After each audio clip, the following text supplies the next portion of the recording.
Hello, good evening to all of you. आप सभी का स्वागत है लेट्स क्रैक यूपीएससी सीएसई में। देखिए, ये अनअकैडमी भारत का सबसे बड़ा प्लेटफॉर्म बनकर उभरा है। तो हम सबसे पहले आपको इससे क्या-क्या मिलेगा तो इसके बारे में देखते हैं। देखिए, अनअकैडमी से आपको डेली लाइव क्लासेस जो मोर देन 40 लाइव क्लासेस चल रहा होता है, उसका लाइव टेस्ट और क्विज़ेस जैसे कि अगर हम बात करें तो 9 पीएम और 10 पीएम पे मेरी टेस्ट सीरीज होती हैं। स्ट्रक्चर्ड कोर्सेस और अनलिमिटेड एक्सेस ये सारी व्यवस्थाएं मिलेंगी। साथ ही साथ आगे अगर हम बात करें तो इसमें से अनअकैडमी हमारा लर्निंग ऐप है एक। ये ऐसे इंटरफेस खुल के आता है, आप इसको डाउनलोड करके और ज़्यादा से ज़्यादा अपनी पढ़ाई को बेहतर कर सकते हो। ठीक है, इसके बाद अगर हम बात करें जैसे आप कह सकते हो कि देखो अबाउट मी, मेरा नाम देवी सिंह है। मैं पीटी और मेंस के लिए इंडियन इकोनॉमी, हिस्ट्री ऑप्शनल और पीटी के लिए पॉलिटी पढ़ाता हूँ। टेलीग्राम लिंक है, इसमें सारे हैंडआउट मिल जाएंगे और ये अनअकैडमी प्रोफाइल लिंक है। ठीक है, इसके बाद और भी हमारे जो एजुकेटर हैं जिनसे जुड़ के आप अपनी पढ़ाई को बेहतर कर सकते हो। हमारे इसी प्लेटफॉर्म पे कॉम्प्रहेंसिवली सिलेबस को कवर किया जा रहा है। इसी प्लेटफॉर्म पे 15,000 से भी ज्यादा कोर्सेज पड़े हुए हैं। इसके साथ साथ आगे अगर हम बात करें तो इसमें से आप कह सकते हो कि हमारे पास कुछ प्लान है। एक प्लस का प्लान है, आगे देखेंगे आइकॉनिक और ऑप्शनल का। देखो ये प्लस के अंतर्गत 1 माह से 36 माह तक का सब्सक्रिप्शन का प्लान है। इसके माध्यम से अपनी तैयारी को कॉम्प्रहेंसिवली आप कर सकते हो। ये कोड है, इसको यूज करना है आपको। और live classes, test series, unlimited practice, ये सारी व्यवस्थाएं आपको क्या मिलेंगी आगे की क्लास में। इसके साथ साथ अगर हम बात करते हैं तो हमारे पास ये प्लान है आइकॉनिक का सबसे बेहतरीन। इसमें से आपको पर्सनल कोच प्रोवाइड करवाया जाएगा। देवी वाइट इसका कोड है जो कि 10% आपको डिस्काउंट दिलवाएगा और ये 12 माह से 36 माह तक का सब्सक्रिप्शन। उम्मीद करता हूँ आप इस कोड को यूज करेंगे और ज्यादा से ज्यादा स्टूडेंट जुड़ेंगे हमारे साथ प्लस के माध्यम से। वही अगला हमारे पास ऑप्शनल से संबंधित एक प्लान है। ये ऑप्शनल 1 माह से लगा करके 36 माह तक का प्लान है ऑप्शनल को लेकर के। देवी वाईटी ये कोड है, क्या है? देवी वाईटी। और इसके अंतर्गत अगर आप देखोगे जो देवी वाईटी ये कोड है तो आप इसमें से देखोगे जैसे कि इसको यूज करके 10% आप डिस्काउंट प्राप्त कर सकते हो। ठीक है, इसमें से जैसे कि 45 मिनट, 60 मिनट, 13 कॉम्बैट, कुछ एक हमारे यहाँ कॉन्टेक्स्ट होने वाले हैं जो कि उसमें 45 मिनट का होगा, 60 क्वेश्चंस होंगे, 13 कॉम्बैट्स होंगे। तो इसमें सेक्शंस और रिलेटिव स्कोरिंग। इसके बाद आपको मिलेगा क्या?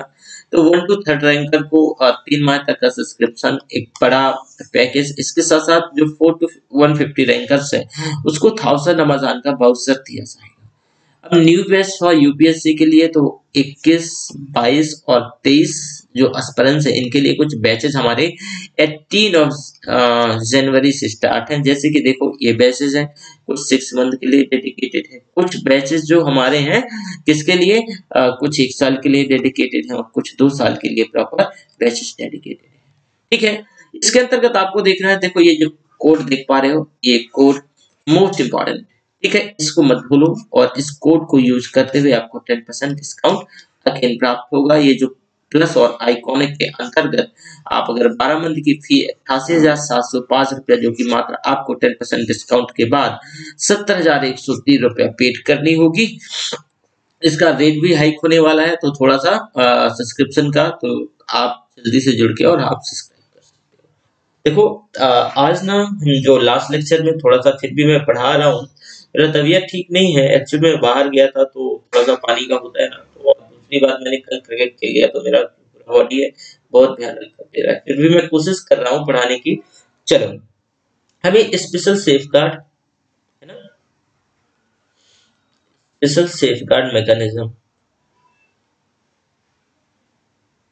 स्पेशल सेफ गार्ड मैकेनिज्म, इसे देखो स्पेशल सेफगार्ड मैकेनिज्म है क्या, पहले कहानी सुनो। देखो कृषि उत्पादों के निर्यात पर जो दिए जाने वाला सब्सिडी है, जो परिधान है, ये विश्व व्यापार को बहुत ज्यादा प्रभावित करता है। यानी जो कृषि जो उत्पाद है, जो इसकी निर्यात पे जो सब्सिडी प्रोवाइड करी जाती है विश्व व्यापार को बहुत ज्यादा, आप ये कह सकते हो कि सबसे ज्यादा प्रभाव तो इसी का पड़ता है। इसके चलते हुआ क्या कि जैसे कि विकसित देश है खासकर अमेरिका और यूरोप, करीब एक वर्ष में, एक वित्तीय वर्ष में ये लोग $380 से वो $80 बिलियन से ऊपर ज्यादा सब्सिडी ये प्रोवाइड करवाते हैं। तो विश्व व्यापार को सबसे ज्यादा तो यही प्रभावित करते हैं। तो एक मुद्दा बन के उभरता है, मुद्दा क्या बन के उभरता है कि जो विकासशील देश है वो कह रहे हैं कि भैया ये लोग ना पहले तो ये जो निर्यात में सब्सिडी दे रहे हैं इसको एनी हाउ इनको क्या करना है, तत्कालीन 2015 से खत्म कर देना है। और विकासशील जो देश है जैसे हम जैसे भारत देश 2018 से, इनको 2018 से सब्सिडी को क्या कर देना है, जो स्पेशल निर्यात में सहायता दी जाती है इसको खत्म कर देना है। लेकिन जो विकासशील देश है वो हमेशा से एक मांग करते रहे। इनकी मांग क्या है, ये कह रहे हैं कि अगर मान लो अंतरराष्ट्रीय व्यापार में अचानक गिरावट आ जाए और वस्तुओं में अचानक गिरावट आ जाए तो हमें अपनी अर्थव्यवस्था को संरक्षित रखने के लिए कुछ तो ऐसा मैकेनिज्म दे दो, कुछ तो एक ऐसा प्रावधान बना दो ताकि हम क्या कर सकें, जो दूसरे देशों का जो निर्यात है अर्थात हमारा जो आयात है हम उस पर ड्यूटी हाइक कर सके। ठीक है, उसकी क्या कर सके, ड्यूटी हाइक कर सके। तो इसको लेकर के जो मैं आपको बता रहा हूँ अगेन इंपॉर्टेंट हो जाता है। मैंने आपको बताया जो स्पेशल सेफगार्ड मैकेनिज्म के अंतर्गत एक्चुअल में उनकी डिमांड है उनकी विकासशील देशों की कि हमें ना एक ऐसा कोई प्रावधान दे दो ताकि हम अपनी इकोनॉमी को क्या कर सके, संरक्षित कर सके। इसी को स्पेशल सेफगार्ड मैकेनिज्म कहा गया। क्या कहा गया, स्पेशल सेफगार्ड मैकेनिज्म। अब दूसरा सब हेडिंग देखिएगा, दूसरा सब हेडिंग है भैया कि अविकसित देशों में जो उत्पादित विनिर्मित वस्तुओं को वरीयता। लेकिन इससे पहले एक और है कि अविकसित देशों में जो कपास का निर्यात है उस कपास के निर्यात से संबंधित कुछ चीजें बात करनी है। बस कहानी सुनते जाओ, आज मेरे लिखने की क्षमता बहुत कम है, मैं लिखूंगा नहीं, बस कहानी सुनाता चलता हूँ। 2003 की ये बात होती है, 4 अफ्रीकी देश मिलके एक कॉटन 4 बनाते हैं जिसमें से बेनिन, बुर्किना फासो, माली, चाद।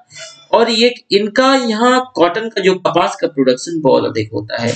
लेकिन विकसित और विकासशील देश क्या करते हैं, सब्सिडी प्रोवाइड करने के चलते और प्रतिस्पर्धा बढ़ जाती है तो इनका एक्चुअल में जो निर्यात है वो बहुत ज्यादा प्रभावित होता है। तो ये कहते हैं कि आप तो कहते हो कि जो WTO है ये WTO सबकी सुरक्षा का ध्यान रखता है, सभी के लिए एक बेहतर अनुकूलतम दशा प्रोवाइड करवाता है, तो हमारे लिए कौन सी इसमें से एक अनुकूल दशा है जरा बता दो। ये मांग करते हैं जो कॉटन में जो सहायता दी जाती है, जो सहायकी जो सब्सिडी है वो विकसित देश और विकासशील देश वो क्या करें, दोनों खत्म करें। लेकिन कहा गया विकसित देशों को तो हर हाल 17 तक खत्म करना पड़ेगा, तत्कालीन खत्म करना पड़ेगा। लेकिन विकसित देशों को क्या है 17 तक 2017 तक ये उनकी मन की मर्जी खत्म भी कर सकते हैं और नहीं भी अगर चाहे तो खत्म कर सकते हैं। तो ये स्पेशल सेफगार्ड मैकेनिज्म है। इसमें क्या कहा गया कि भैया जो जो देश है जो निर्यात में सहायता देते हैं अपने निर्यात पे, उन देशों को कहा गया कि आप कॉटन में कोई सहायता नहीं दोगे, कपास में कोई सहायता नहीं दोगे ताकि ये जो चारों देशों में बहुत ज्यादा कॉटन उत्पादन होता है इनको एक तरीके से एज मिल सके, इनको एज मिल सके। तो आपने ये भी देखा। अगला हमारा इसके अंतर्गत जैसे कि आपको देखना है, आप इसके अंतर्गत कह सकते हो इसमें स्लाइड मेंशन है। अच्छा, अविकसित देशों में उत्पादित विनिर्मित वस्तुओं को वरीयता। देखो बाली सम्मेलन में जो अविकसित देशों में उत्पादित जो विनिर्मित वस्तुओं को वरीयता की मांग पर अंतिम निर्णय नहीं लिया जा सका, मैंने पिछली भी बार बताया था।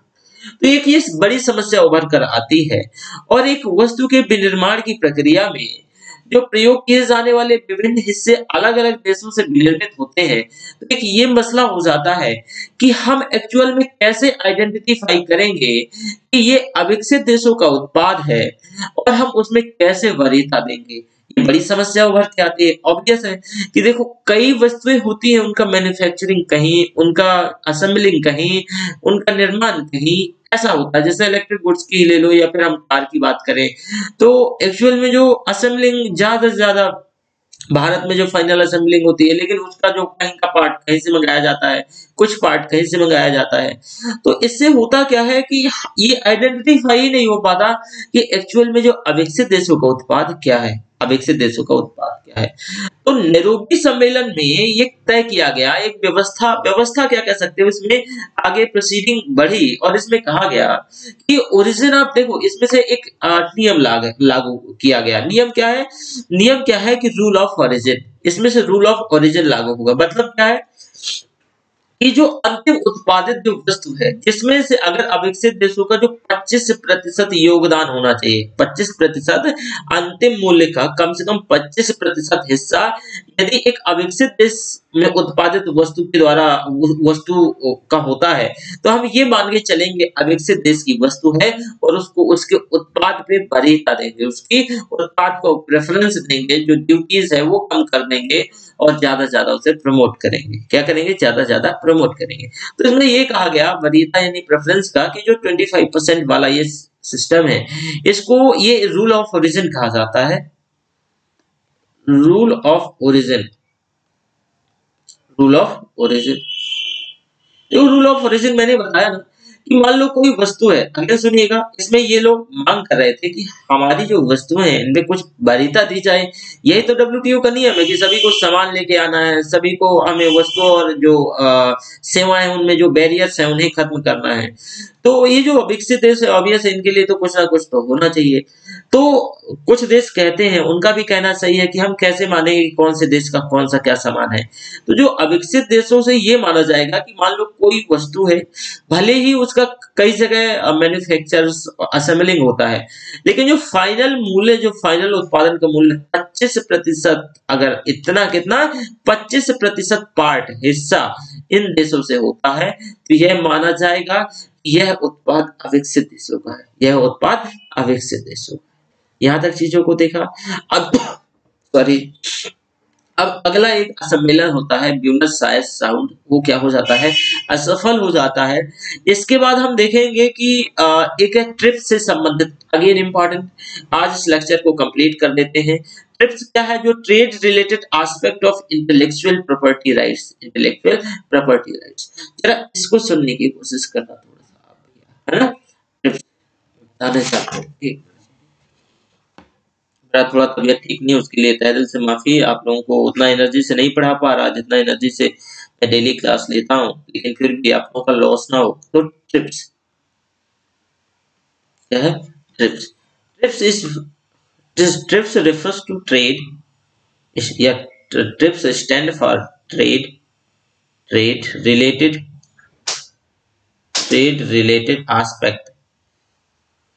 aspect of intellectual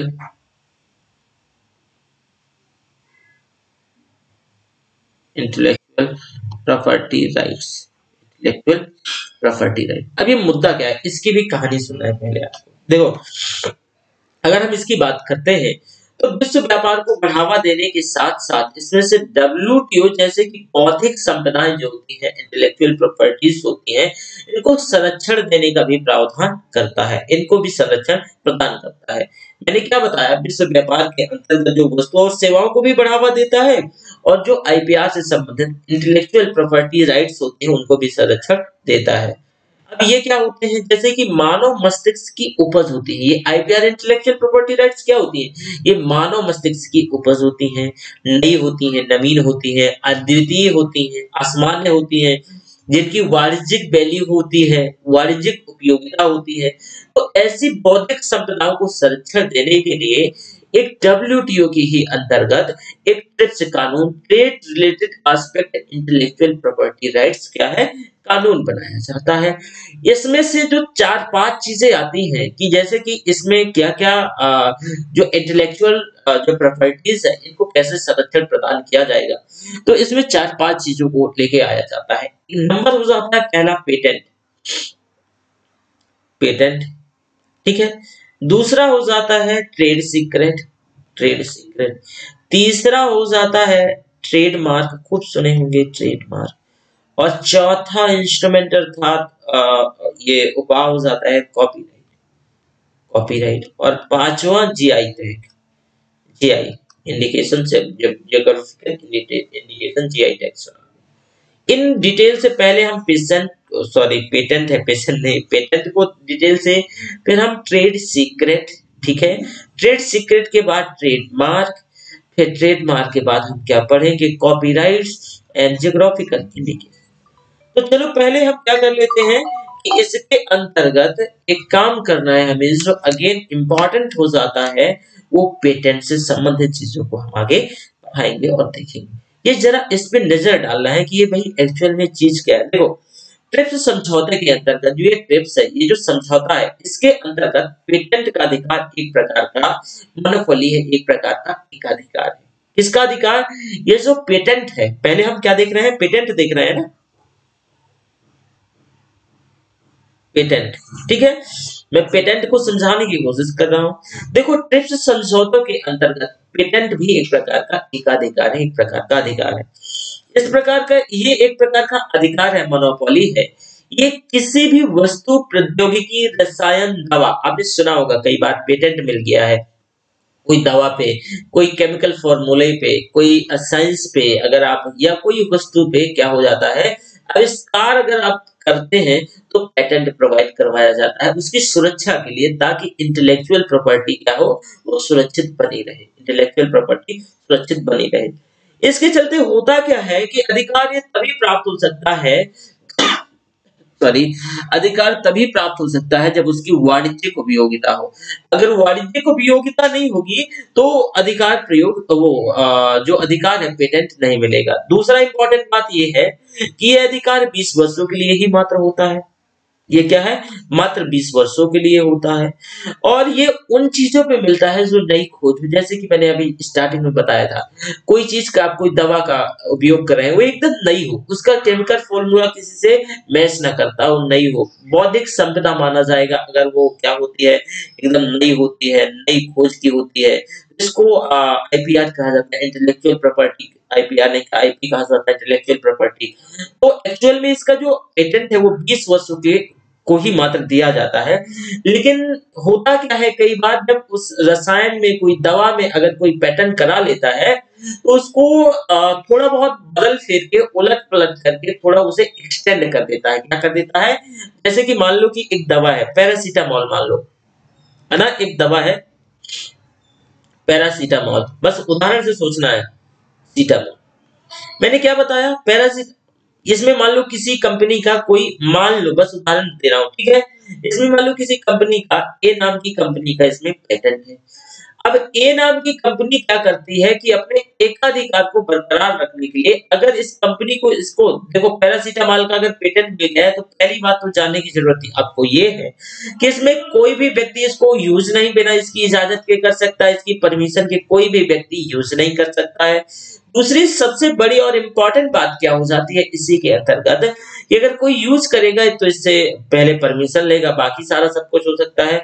दूसरी बात कि 20 सालों के लिए होता है, और ये कंपनियां थोड़ा बहुत चेंज करके, बदल के इसे टाइम टू टाइम एक्सटेंड करती रहती हैं। इसको क्या करती रहती हैं, टाइम टू टाइम एक्सटेंड करती रहती हैं। कैसे टाइम टू टाइम एक्सटेंड करती रहती है, मान लो इसके फॉर्मूला में ए प्लस बी प्लस सी का, इसमें से केमिकल क्या है, केमिकल फॉर्मेशन है, इसके अंतर्गत इनने क्या कर दिया, सी के साथ साथ मान लो कोई डी जोड़ दिया, या फिर थोड़ा बहुत उलटफेर कर दिया, और 20 साल बाद जो ये अधिकार मिला है, 20 साल के बाद ये दोबारा से पेटेंट मांगने चले गए कि भैया हमें क्या कर, हमने नया खोज किया है। ये पेटेंट कब कब कब मिलता है, जब कॉमर्शियल वैल्यू हो, नई खोज हो, या उसकी अपनी एक अलग, जैसे कि मैंने स्टार्टिंग में बताया, अपनी अलग अहमियत हो, साइंस हो, टेक्नोलॉजी हो, ऐसी चीजों में पेटेंट मिल रहा है। तो डब्ल्यूटीओ के नियमों के अंतर्गत सभी सदस्य देशों को जो पेटेंट के अधिकार के संदर्भ में अपने देशों में लोकल के कानून बनाने पड़ेंगे। 2005 से पूर्व किसी वस्तु के उत्पादन के विधि पर पेटेंट अधिकार दिया जाता था, परंतु नियमों के अंतर्गत 2005 के सभी सदस्य देशों को अंतिम उत्पादित वस्तु पर यह अधिकार प्रदान करना ये जरूरी हो गया, आपको करना ही होगा। ये देशों की सुरक्षा, मतलब उसके पेटेंट की सुरक्षा के लिए आपको एनी हाउ क्या है, ये करना होगा, मतलब उसको एक नियम बनाना होगा ताकि वो ब्रीच ना हो और आपको उसको पेटेंट देना। मैंने बताया जो पेटेंट का अधिकार है किसी रिसर्च पे दिया जाता है, और ये रिसर्च के साथ साथ इसके एक मोनोपोली, इसका देखो पेटेंट से मैं फायदे और लॉसेस बता रहा हूँ। लॉसेस तो हालांकि कुछ नहीं, फायदे क्या हो जाते हैं इससे कि अगर जैसे पेटेंट जैसे या किसी को एकाधिकार मिल जाता है तो कंपनियां रिसर्च पे पैसा खर्च करती हैं, क्या करती हैं, व्यय करती हैं, काफी मोटा पैसा खर्च करती हैं और अनुसंधान को बढ़ावा मिलता है। अनुसंधान को बढ़ावा मिलेगा तो नई नई जब पेटेंट के माध्यम से जब उसको एकाधिकार मिल गया उसका, तो उसकी जब वैल्यू बढ़ गई तो नई नई कंपनियां क्या करती हैं, नए नए खोज को बढ़ावा देती हैं। इससे जो क्वालिटी है वो इनहांस होती ही होती है और नई चीजों को भी बढ़ावा मिलता है। लेकिन इसमें हमेशा से भारत पे कुछ आरोप आते रहे हैं। भारत पे क्या आरोप लगते आ रहे हैं कि भारत जो आईपीआर इंटेलेक्चुअल प्रॉपर्टी राइट से संबंधित जो नियम और कानून है उनको सही से सुरक्षा नहीं दे पाता है। तो आप देखोगे जो अनुसंधान को बढ़ावा देने के उद्देश्य से जो पेटेंट का अधिकार प्रदान किया जाता है, यह विकसित देशों के लिए और बहुराष्ट्रीय कंपनियों के लिए अपने लाभ बढ़ाने का भी एक बहुत बड़ा साधन बन जाता है। कैसे लाभ बढ़ाने का साधन बन जाता है?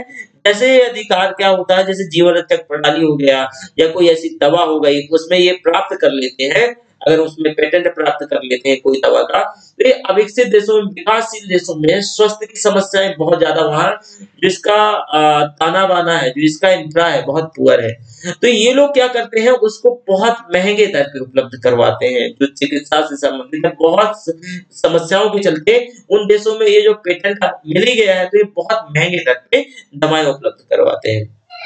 ये एक समस्या आ जाती है इससे। तो इससे आप ये कह सकते हो कि जो स्वास्थ्य या जो सामान्य तबका है, जो शोषित वर्ग है या जिनके पास पैसे नहीं है, तो पेटेंट के चलते इसकी ये लॉसेस भी है कि क्या होता है कि उन लोगों को हेल्थ ही नहीं मिल पाता है। लेकिन एक चीज यहाँ ध्यान रखने योग्य है, ये जरूरी है कि देखो चिकित्सा से संबंधित जो समस्याएं उत्पन्न तो होती हैं, लेकिन जो महंगी दवाएं सामान्य लोगों से पहुंच से बाहर भी हो जाएंगी पेटेंट की वजह से। क्यों बाहर हो जाएंगी? उनके पास पैसे ही नहीं है और पेटेंट का जो अधिकार है 20 वर्षों की अवधि जैसे ही पूरा होगा तो पेटेंट धारक थोड़ा बहुत परिवर्तन कर देगा, इधर उधर थोड़ा बहुत कुछ कर देगा और दोबारा से वो क्या कर देगा, मांग उठाने लगेगा, दोबारा से कहेगा कि अब मैं क्या करूंगा, दोबारा से मुझे पेटेंट दे दो। ठीक है, तो पेटेंट का अधिकार का एक तरीके से आप देखोगे कि जो विकासशील देशों में हमेशा से खासकर एक वो आरोप लगता रहा है, जैसे कि विकासशील अविकसित देशों में ये लोग पेटेंट के अधिकार का उल्लंघन करते हैं। और देखो मैंने बताया ना, विकास जो 20 साल बाद अगर ये दोबारा से पेटेंट लेने जा रहे हैं किसी कंपनी के पास, उसी में थोड़ा बहुत परिवर्तन कर दिया है, तो इसको एवरग्रीनिंग कहा जाता है। क्या कहा जाता है? एवरग्रीनिंग। ये कॉन्सेप्ट याद रखिएगा, बहुत सिंपल है। आपने कोई दवा बनाई, मान लो 20 साल तक वो पेटेंट हुआ, लेकिन थोड़ा बहुत बदल बदल के और दोबारा से पेटेंट मांगे तो एवरग्रीन, दोबारा से वो क्या हो गई, रिन्यू हो गई, तो इसको एवरग्रीन कहा जाता है। एक्चुअल में देखो, तो भारत में एवरग्रीन की कोई सुविधा नहीं है और हमेशा खासकर और भारत और विकासशील देशों में इसका लगातार मतलब आरोप लगता रहा है कि ये क्या करते हैं, जो लगातार उल्लंघन करते हैं, जो पेटेंट है उसका पेटेंट के अधिकारों का उल्लंघन करते हैं। इसी उद्देश्य से जो अनिवार्य लाइसेंसिंग का प्रावधान बनाया गया, अनिवार्य लाइसेंसिंग का प्रावधान क्या है कि अनिवार्य लाइसेंसिंग का प्रावधान अभी मैं बताऊंगा। जैसे कि मैंने ये बताया कि जो भारत जैसा देश है, यहाँ किसी भी व्यक्ति को किसी भी तौर पे एवरग्रीनिंग नहीं दिया जाएगा पेटेंट पे, लेकिन इसमें से लाइसेंसिंग वाला सिस्टम पहले सुन लो। देखो इसमें से मैंने बताया जो एवरग्रीनिंग करवा लिया किसी ने, लेकिन हमारे यहाँ कोई ऐसी एवरग्रीनिंग की सुविधा नहीं है।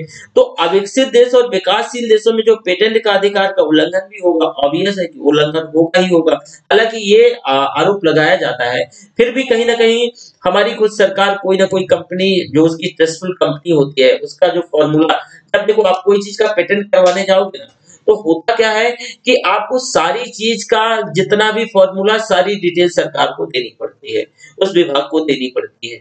जब सारी चीजें डिटेल देनी पड़ती है तो वही अपनी कोई कंपनी को, अगर कोई एसेंशियल दवा है और जरूरी है, तो भारत 20 सालों बाद कोई कंपनी को बुलाएगा और उसे बोलेगा कि एक काम करो, आओ हम तुम दवा बनाओ और हम ये तुम्हें फॉर्मूला देते हैं, तो वो दवा बनाने लगते हैं। तो भारत में एवरग्रीनिंग का कोई कॉन्सेप्ट नहीं है, ध्यान रखिएगा। एवरग्रीनिंग का कोई कॉन्सेप्ट नहीं है, ठीक है। और किसी भी अनिवार्य वस्तुओं के स्थानीय उत्पादन के उद्देश्य से लाइसेंस दिया जाता है। अगर कोई मतलब जरूरी है, कोई बहुत इसेंशियल, तो यही लाइसेंस दिया जाएगा। लाइसेंस खासकर सरकारी कंपनियां हैं, तो इसी को लाइसेंसिंग कहा जाता है। क्या कहा जाता है? लाइसेंसिंग कहा जाता है। तो आपने पेटेंट से संबंधित चीजों को देखा। दोबारा से भैया इसे समराइज कर देता हूँ। अच्छा लिखा तो होना चाहिए। अच्छा देखो ये पेटेंट है, एक मिनट, ये पेटेंट है, आपकी स्लाइड में भी है जो चीज मैंने बताया कि देखो ये जो पेटेंट है ये ट्रिप्स समझौतों के अंतर्गत ही है। इस सुरक्षा के लिए है एक प्रकार से। ये दवा पे, रसायन पे, कोई प्रौद्योगिकी पे ऐसा दिया जाता है। ये अधिकार 20 सालों के लिए मिलता है और 20 सालों के बाद थोड़ा मोड़ा परिवर्तन करके क्या किया, कंपनी जाती है और इसको और रिन्यू करवा लेती है। इसी को एवरग्रीन कहा जाता है। भारत में एवरग्रीनिंग की सुविधा नहीं दी गई है। भारत में कोई एवरग्रीनिंग की सुविधा नहीं है। क्यों नहीं है? क्योंकि मैंने बताया अगर मान लो कोई एसेंशियल दवा है तो भारत लाइसेंस दे देता है उस चीज को लेकर के। और कई बार तो ये जो देश है, विकसित देश है, हम पे आरोप हमेशा लगाते रहे कि विकासशील देशों में पेटेंट को सुरक्षा नहीं दी जा रही है। लेकिन हमारी भी तो जरूरतें हैं, इन्हें समझना चाहिए, वो समझते ही नहीं है ना। क्या छोड़ो, आपने पेटेंट देखा कि पेटेंट एक्चुअल में क्या है। तो इसका जो भी मैंने चीजें बताई इसके अंतर्गत, जो भी फैक्ट कॉन्सेप्ट बताया, इसको ध्यान रखिएगा। अब आता है ट्रेडमार्क। क्या आता है? ट्रेडमार्क। जरा ट्रेडमार्क को जरा आप ध्यान से सुन लो कि ट्रेडमार्क ये कौन सी कला है। ट्रेडमार्क देखो ये आ तो गया ट्रेडमार्क। अच्छा हम ना हाइलाइटर ले लेते हैं। देखो आज मेरा लिखने के मेरे पे इतना शक्ति नहीं है कि मैं लिख सकूं, है ना। तो मैं ना हाइलाइटर का उपयोग कर लेता हूँ। देखो जो ट्रेडमार्क है ये भी एक बौद्धिक संपदा है। क्या है? यह भी एक प्रकार का बौद्धिक संपदा है, इंटेलेक्चुअल प्रॉपर्टी है। इसमें भी ट्रिप्स के कानून के अंतर्गत संरक्षण दिया जाता है। और ये ट्रेडमार्क चिन्ह या फिर लोगो, जैसे कि आप अनअकैडमी को ही ले लो, हमारा ये जो लोगो है, ये जो चिन्ह है, यही क्या होता है एक्चुअल में जो एक कंपनी की पहचान का ये जैसे कि कोई कंपनी जैसे अनअकैडमी, तो ये जो लोगो देखते हैं ना, ये नीला नीला लोगो होता है, तो ये उस कंपनी का ये पहचान होता है। क्या होता है? पहचान होता है। तो यही ट्रेडमार्क, अगर मान लो कंपनी आपको ये ट्रेडमार्क मिल गया है तो दूसरा कोई इसको यूज नहीं कर सकता। ठीक है, ये आपकी ये भी बौद्धिक संपदा के अंतर्गत आता है और ये आपकी पहचान को क्या करता है, ये एक तरीके से आप दर्शाता है और इसका कोई दूसरा प्रयोग नहीं कर सकता। ये पूरी तरीके से वर्जित है। जो ट्रेडमार्क का अधिकार है ना वो मात्र 10 वर्षों के लिए दिया जाता है और फिर आगे ये 10 वर्ष के लिए रिन्यू होता रहता है, मतलब ये बढ़ता रहता है। मान लो जैसे अनअकैडमी का ट्रेड वो जो चिन्ह है, जो सिंबल है ना, इस सिंबल को आप देखोगे तो जैसे ट्रेडमार्क, इस पे किसी का भी आप सिंबल देख लो, ट्रेडमार्क होता है। ठीक है, तो ये जो सिंबल एक्चुअल में होता है आप देखोगे तो ये जो राइट्स है 10 साल को मिला है, लेकिन 10 साल बाद इसको रिन्यू यानी इसका नवीनीकरण करवाया जाएगा, रिन्यू करवाया जाएगा। ठीक है, और ट्रेडमार्क का जो प्रयोग है ये पूरी तरीके से वर्जित है, कोई दूसरा नहीं यूज कर सकता है बिना आपकी कोई इजाजत की। और इसी के साथ साथ हम एक और कॉन्सेप्ट देखेंगे, वो हालांकि मैं बाद में बताऊंगा, जो जैसे कि आप देखते होंगे आप ही के नाम पे कोई कोचिंग चलाने लगता है ना। कोचिंग चलाने का मतलब क्या होता है कि जैसे आपसे फ्रेंचाइजी लेके, तो फ्रेंचाइजी वो ट्रेडमार्क का उल्लंघन नहीं है, ट्रेडमार्क का उल्लंघन। ओके, अब कॉपीराइट देख लो भैया। अगला जो कॉन्सेप्ट है क्या है कॉपीराइट का। ये कॉपीराइट भी ट्रिप्स कानून के अंतर्गत ये एक प्रकार का जो मतलब है, इसके अंतर्गत भी एक सुरक्षा प्रदान की जाती है। ठीक है, अब सुरक्षा किन चीजों पे प्रदान की जाती है, जैसे कोई लेख है, कहानी है, ठीक है, कोई नियम है, कोई संगीत है, कोई गीत है, कोई सॉफ्टवेयर आपने बनाया, इसमें आपको कॉपीराइट मिलेगा। ध्यान रखिएगा, अलग अलग सारी चीजें। ट्रेडमार्क देखा जैसे सिंबल वगैरह मैंने बताया, अनअकैडमी का ये सिंबल देख रहे होंगे आप, इसमें ट्रेडमार्क मिलता है। दवाई, ये जो कंपनियां वंपनियां जो दवा बनाते हैं, कोई फार्मूला इजाद करती हैं, कोई साइंस और टेक्नोलॉजी, उसमें वो क्या होता है, वो उसमें पेटेंट होता है। अब कॉपीराइट किन किन चीजों में, जैसे आपने कोई कहानी लिखा, ठीक है, संगीत, आपने कोई गीत गाया,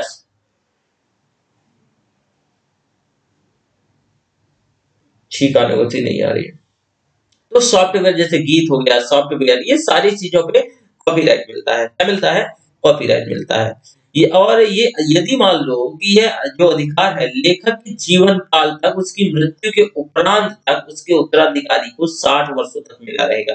मतलब समझो, इसे उदाहरण से समझो कि आपने कोई एक नॉवेल लिखा, नोवेल लिखा, इस नॉवेल के अंतर्गत जो आपको कॉपीराइट की अगर बात करें तो उसको पूरे जीवन काल तक, जब तक वो बंदा जिएगा और उसका जो सक्सेसर है उसके 60 सालों तक, ये कॉपीराइट होता है। ये क्या होता है? कॉपीराइट होता है। तो यहाँ तक आपने देखा, और ये भी पूरी तरीके से कोई आपकी बिना इजाजत के कुछ पब्लिश या नहीं कर सकता है। ये भी पूरी प्रकार से प्रोहिबिटेड है, वर्जित है। आपको ध्यान होगा क्या कि जब अमिताभ बच्चन जी के जो पिताश्री थे, उनकी एक कविता थी और कुमार विश्वास जी ने क्या कर लिया था, यूज कर लिया था, तो उन्हें कॉपीराइट क्लेम कर दिया था, है ना? क्लेम कर दिया था, याद होगा ना? तो वही कॉपीराइट, अब समझ गए आप? तो कोई भी बिना आपकी इजाजत के नहीं यूज कर सकता है, ठीक है? तो आपने कॉपीराइट देखा। अब ट्रेड सीक्रेट देख लो भैया। अगला ये है ट्रेड सीक्रेट। देखो, ट्रेड सीक्रेट की बात करें तो ये भी किसी व्यापार में उत्पादन, वितरण, प्रचार, प्रसार, बिकवाली की प्रक्रिया में जो ये मतलब ट्रेड सीक्रेट के अंतर्गत ही ये चीजें, सब सारी चीजें आती हैं। हमें कैसे क्या करना है चीजों को उत्पादन, this is a part of secret, ठीक है? ये मतलब आप ये कह सकते हो ये आपकी प्राइवेसी का हिस्सा हो सकता है। आपकी कंपनियों में कैसे वितरण किया जा रहा है, प्रचार कैसे किया जा रहा है, प्रसार कैसे, बिकवाली, ये सभी सारी चीजें ट्रेड सीक्रेट कहलाता है। ये क्या है? ट्रेड सीक्रेट कहलाता है। इस ट्रेड सीक्रेट के अंतर्गत आती है। ये सारी गोपनीय विधियां होती हैं। इनमें एक व्यापारी अपना उत्पादन के माध्यम से उत्पादकता बढ़ाता है और अन्य प्रतिद्वंदियों की तुलना में अपने आप को क्या करता है, अपने आप को बेहतर उनके सामने प्रदर्शित करता है, उनके तुलना में सक्षम वितरण, प्रचार और प्रसार करता है। तो ये पूरा सारी चीजें गोपनीय मानी जाती हैं। तो अगर इनका भी कोई उल्लंघन करता है, इनका उल्लंघन कैसे हो सकता है, जरा एक चीज सुनिएगा। तो उसके खिलाफ ट्रेड यानी ट्रेड सीक्रेट के अंतर्गत केस फाइल किया जाएगा और फिर आगे की प्रोसीडिंग अर्थात कार्यवाही होगी। ट्रेड सीक्रेट को एग्जाम्पल से समझिएगा, जैसे कि मैं अभी एग्जाम्पल देते समझ आया हूँ। मान लो कोई कंपनी है, जैसे कि मान लो कोई भी कंपनी है और उसी के अंदर का ही व्यक्ति बाहर कोई चीजें लीक कर रहा है, ठीक है? बाहर लीक कर रहा है, तो ये भी गलत है। और जो भी व्यक्ति इसको फॉलो करके आगे प्रोसीड कर रहा है, तो ये ट्रेड सीक्रेट के अंतर्गत, ये ट्रेड सीक्रेट के अगेंस्ट है। ये क्या है? ट्रेड सीक्रेट के अगेंस्ट है। तो ये भी आपने देख लिया ट्रेड सीक्रेट क्या होता है। अब देखना है जियोग्राफिकल इंडिकेशन। क्या देखना है? Geographical indication. देखो, जियोग्राफिकल इंडिकेशंस को जरा समझो। जीआई टैग सुने होंगे। जीआई टैग एक्चुअल में होता क्या है? ये किसी भी वस्तु की, किसी भी चीज की, कुछ भी चीज हो सकती है, ये उसकी स्पेशलिटी, विशेष खूबी को दर्शाता है, उसकी खासियत को दर्शाता है, उसके गुण को, आविष्कार को, ये ध्यान रखेगा, सॉरी, उसके गुण को दर्शाता है। लेकिन ये कोई आविष्कार या खोज नहीं होता है, ठीक है? ये हो सकता है कि वो अपने जो स्थानीय कारकों के चलते या जैसे ये कह सकते हो जलवायु के चलते या स्थानीय कारीगरी में जो भी चीजें बनाई जा रही हैं, ठीक है? ये सारी चीजों के अंतर्गत आप देख सकते हो इसमें कि उस चीज कोई खासियत, कुछ स्पेशलिटी है, तो उसको उस क्षेत्र के अकॉर्डिंगली, उस स्थान के अकॉर्डिंगली उसको एक प्रकार की संरक्षण दे दिया जाता है, ठीक है? संरक्षण दे दिया जाता है। जैसे कि बासमती चावल हो गया, दार्जिलिंग का चाय हो गया, फ्रांसीसी शराब हो गया, बनारसी साड़ी, कोल्हापुरी चप्पल। ये पीटी में कई बार पूछा गया है। क्या है? पीटी में कई बार पूछा गया है। तो जियोग्राफिकल इंडिकेशन बस आपको, ये भौगोलिक क्या है, ये सूचकांक होता है, मैंने जैसे बताया। इसके अंतर्गत आप देख सकते हो जो जीआई है ना, जियोग्राफिकल इंडिकेशन, जीआई टैग बोला जाता है। देखो, ये वैसे वस्तु जिनमें एक विशेष खूबी हो, विशेष स्पेशलिटी हो, उसकी एक विशेष क्या हो, उसका स्पेशल चीज हो कुछ, जैसे कि उसकी कुछ खास खासियत हो, है ना, मतलब उसका बेहतर गुण हो। लेकिन यह ध्यान रखिएगा, ये किसी आविष्कार या फिर खोज के कारण नहीं हो सकता कि आपने आविष्कार कर लिया है। हालांकि ये हो क्यों सकता है? उसकी भौगोलिक स्थिति की वजह से हो सकता है, स्थानीय कारकों की वजह से हो सकता है, जलवायु की वजह से हो सकता है, स्थानीय कारीगर जैसे कोई चीज बनाते हैं तब भी पॉसिबल है। तो इसमें से ये नहीं कि मैंने कोई खोज की है, सच ऐसा नहीं होता है, ठीक है? तो ऐसे वस्तुओं पर पेटेंट का अधिकार प्राप्त नहीं किया जाएगा। इस पे इन वस्तुओं के ऊपर जीआई मार्क कर दिया जाता है, मुद्रित कर दिया जाता है, उस पे उकेर दिया जाता है। जैसे जीआई मार्क के माध्यम से उस चीज की एक पहचान भी हो जाती है, जो खरीदार होते हैं उनको भी एक सहूलियत मिल जाती है, और इसकी अपनी पहचान के चलते इसको खासा अच्छा रेट मिल जाता है जीआई टैग को, ठीक है। तो इसको आपको ध्यान रखना है, जैसे कि मैंने बनाया बनारसी साड़ी बताया, कोल्हापुरी चप्पल बताया, है ना। कमेंट बॉक्स में कमेंट करके बताइएगा कि जब हम आजाद हो रहे थे तो उस समय कौन सी समिट चल रही थी, या समिट कह सकते हो, या कौन सा सम्मेलन या जो भी था, तो कहाँ पे कोल्हापुरी चप्पल उठाया गया था और कैसे लगा था, ठीक है। तो जैसे तिरुपति लड्डू हो गया, गुड़ की कॉफी हो गई, बासमती चावल हो गया, दार्जिलिंग की चाय हो गई, ठीक है, फ्रांसीसी शराब हो गई। ऐसे वस्तुओं पे जो उसकी भौगोलिक क्षेत्र का क्या हो, नाम जुड़ा हुआ होता है, तो उस पे जीआई मार्क मुद्रित कर दिया जाता है, जीआई इंडिकेशन दे दिया जाता है, ठीक है। So this is a GI tag. आपने ये जीआई टैग को देखा। अब मैं उम्मीद करता हूँ ये जो सारे चैप्टर हैं, ये चैप्टर क्या हो गए, ये खत्म हो गए। सॉरी, सारे चैप्टर नहीं खत्म हो गए। इंडियन इकोनॉमी के अंतर्गत अगर मैं बात करूं, तो ये जो इससे संबंधित जो डब्ल्यूटीओ और उससे जो रिलेटेड डेवलपमेंट था वो खत्म हो गया, ठीक है। अभी इकोनॉमी तो करीब 70% बची है, 30% भी नहीं कवर हुई है। तो अगले दिन से हम ना एक कैपिटल मार्केट, बहुत इंपॉर्टेंट चैप्टर, अगेन उसी में शेयर मार्केट वगैरह ये सारी चीजें पढ़ेंगे। तो कल से हम कैपिटल मार्केट पढ़ेंगे। थोड़ा सा मैं एक काम करता हूँ, आपको बैक ईयर के कुछ क्वेश्चन लिखवा देता हूँ। उम्मीद करता हूँ ये क्वेश्चन आप लोग सबमिट करेंगे, क्योंकि मैं बार बार हमेशा बोलता हूँ कि देखो, शॉर्टकट का कोई तरीका, वो यूपीएससी का कोई शॉर्टकट नहीं होता, और यूपीएससी में सेलेक्ट होना है तो आपको ये करना ही पड़ेगा, ठीक है। तो लास्ट ईयर बैक ईयर्स के कुछ क्वेश्चन, आपको मेंस के क्वेश्चन है, सबमिट करना है। पीटी का तो हो ही जाएगा, ध्यान रखिएगा, नोट्स आपको मिल जाएगा सारा, ठीक है। तो जो लिंक बताया ना टेलीग्राम, उस पर जुड़ जाएगा, सारा नोट्स मिल जाएगा। भारत में प्रत्यक्ष विदेशी निवेश के जो प्रभाव का मूल्यांकन करना है। भारत में एक काम करते हैं, यहीं तक रखते हैं ना, और ये एक साथ में किसी दिन लिखवा दूंगा, है ना। एक क्वेश्चन लिख लो, भारत में प्रत्यक्ष विदेशी निवेश, क्योंकि अभी कुछ चीजें नहीं पढ़ाई है ना, तो फॉरेन डायरेक्ट इन्वेस्टमेंट के प्रभाव का मूल्यांकन इन भारत में एफडीआई, जो एफडीआई है, इससे संबंधित निवेश के प्रभावों का मूल्यांकन, इससे संबंधित निवेश के प्रभावों का आपको मूल्यांकन, ठीक है। यही तक रखते हैं। सॉरी, आज मेरा तबीयत ठीक नहीं है, नहीं कैपिटल मार्केट आज ही स्टार्ट कर लेते, लेकिन फिर भी ये लेक्चर हो गया समाप्त। तो उम्मीद करता हूँ कि किसी भी बच्चे को कोई डाउट नहीं होगा। अगर डाउट होता है तो कमेंट बॉक्स में कमेंट करिएगा, मैं सभी के डाउट क्लियर करने की कोशिश करूंगा। So thank you very much.